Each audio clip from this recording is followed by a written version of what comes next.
Hello, in today's video I'm adding 6 more targets to the Messier Catalogue challenge I set myself.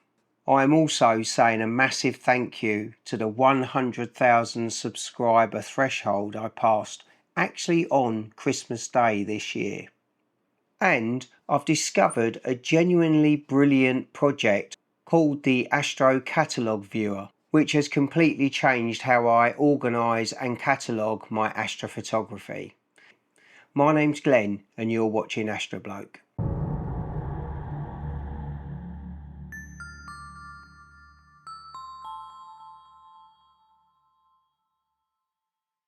So first things first, thank you.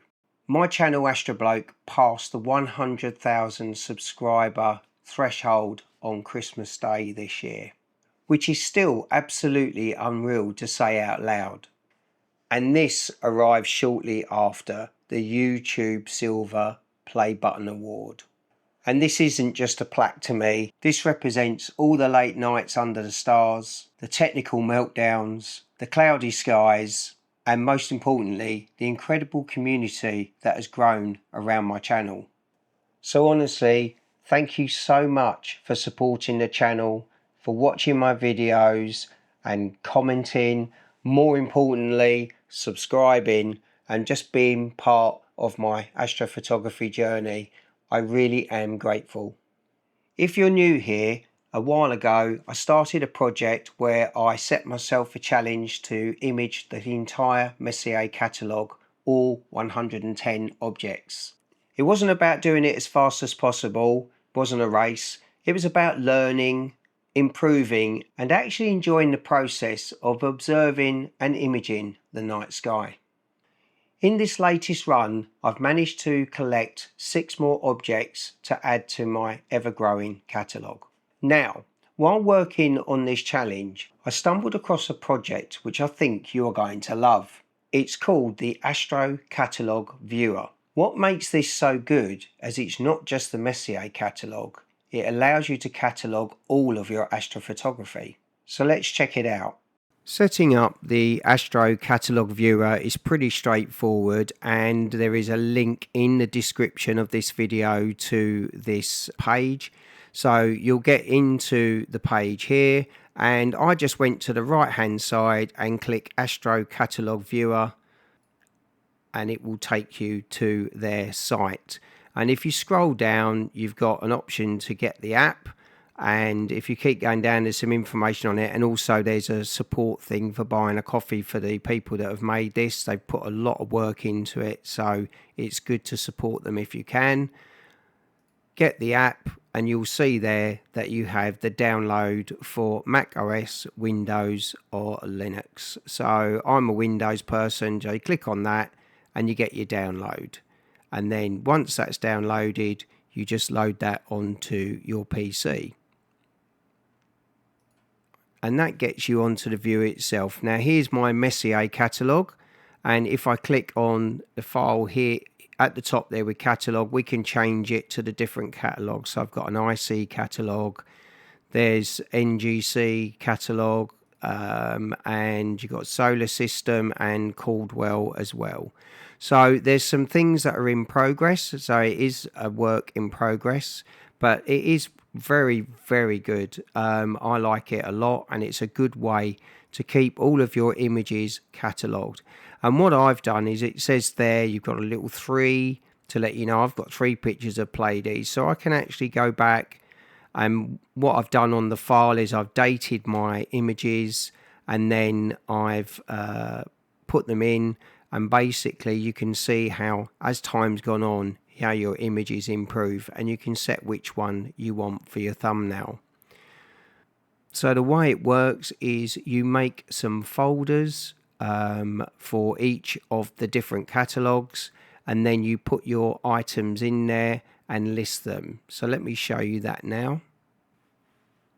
So what I've got is a catalogue for each of the different types of object, and I've even included things like the Sharpless catalogue. At the moment, Sharpless isn't a catalogue that's showing on the catalogue viewer, but I'm sure it's something that will be added. And as you can see on each one, you just put the designation number, and I've put a description of what it is and the year that I took the image, so that I can keep a record of how my images have improved.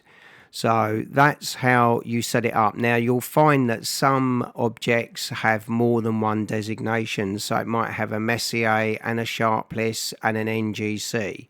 So if you put, what I did was I basically put all three on the main title, copied it to each catalogue, and then deleted the other designations that don't refer to the catalogue that it's in. So this is like the Messier file.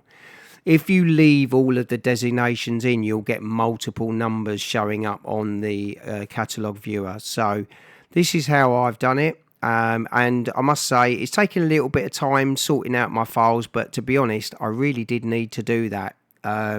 So for a long time, my files have been a complete mess.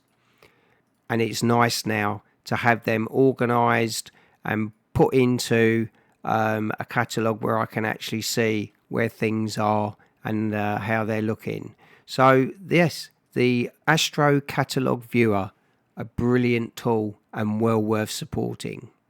What I really like is you can quickly see what you've already imaged, what you haven't, and even track progress across different catalogues, not just Messier.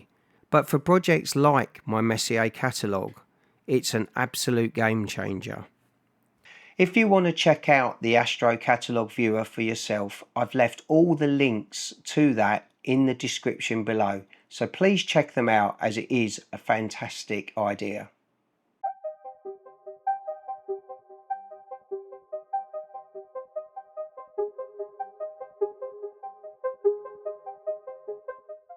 Look up to the constellation of Hercules, and there you will see a city of stars floating in space, older than Earth itself.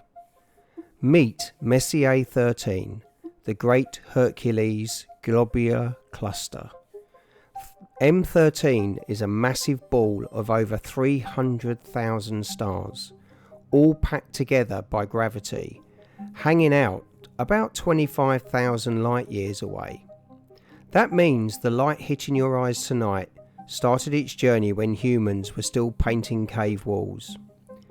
These stars are ancient, around 12 billion years old, some of the oldest stars in our galaxy, and they're so tightly packed the night sky inside M13 would glow brighter than daylight, no darkness, ever.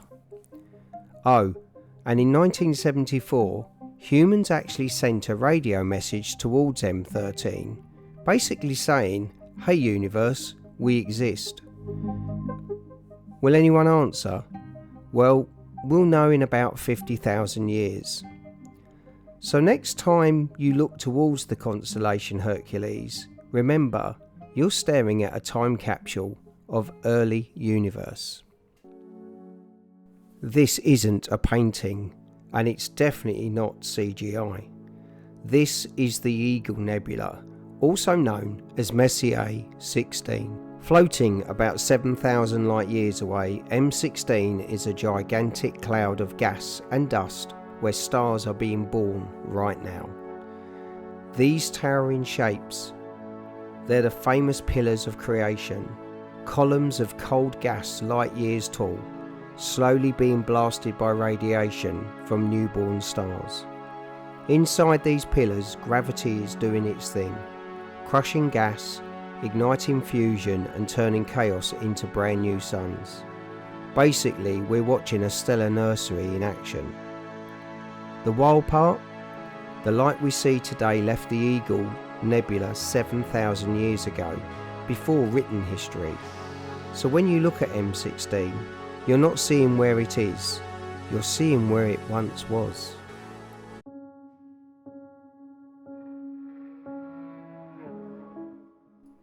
Now this is not a flower, it's a galaxy. Meet Messier 63 The Sunflower Galaxy. M63 sits about 27 million light years away, spinning quietly in the constellation of Canis Venatici, and those swirling petals, They're actually huge lanes of dust and cloud wrapped around a glowing core of billions of stars. The Sunflower Galaxy is a flocculent spiral, meaning its arms aren't neat and tidy, they're patchy, messy and packed with star-forming regions. Every bright knot you see could be thousands of suns being born at once. The light reaching us tonight started its journey before humans walked upright. So when you look at M63, you're seeing a cosmic snapshot from 27 million years ago. One galaxy, billions of stars.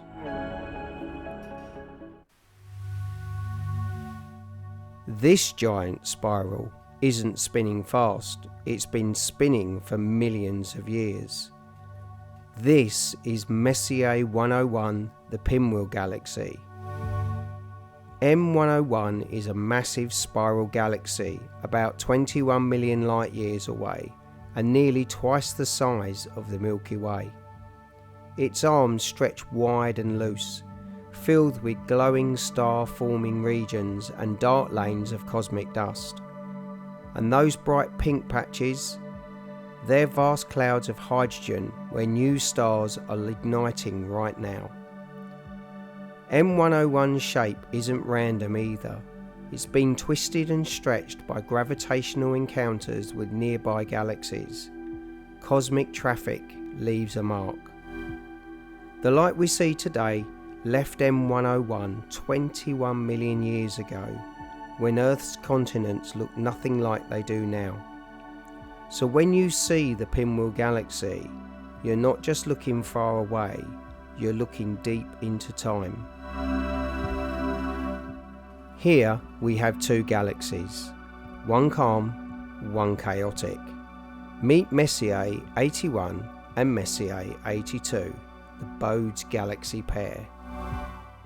M81 is the smooth classic spiral, graceful arms, orderly rotation, billions of stars moving in harmony, and it sits about 12 million light years away, shining quietly in Ursa Major. Right next door is M82, and it's a whole different story.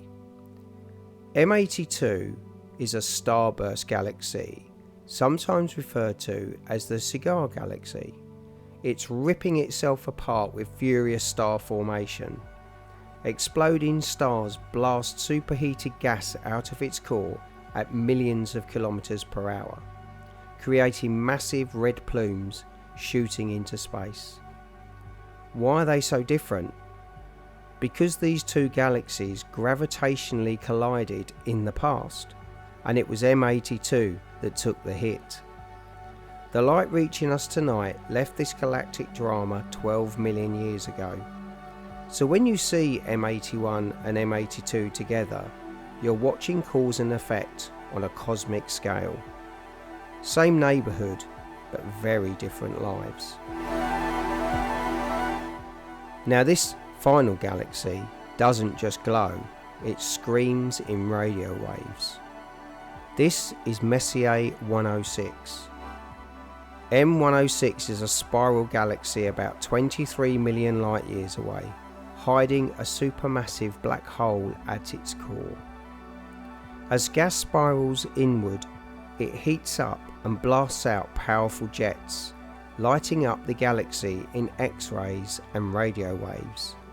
That's why M106 has strange glowing arms, not from stars, but from energized gas. These anomalous arms don't follow the galaxy's normal spiral pattern. They're scars left behind by the black hole's influence. The light reaching us tonight left M106 23 million years ago, long before humans looked up and wondered what galaxies were. So when you see M106, you're not just seeing a spiral, you're seeing a galaxy powered from the inside out.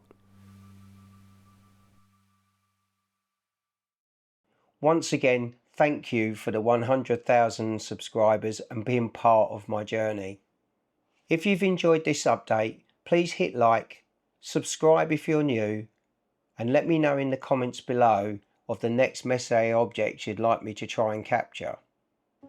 Good luck if you try out the Astro Catalogue viewer, and until next time, please take care and I'll see you under the stars.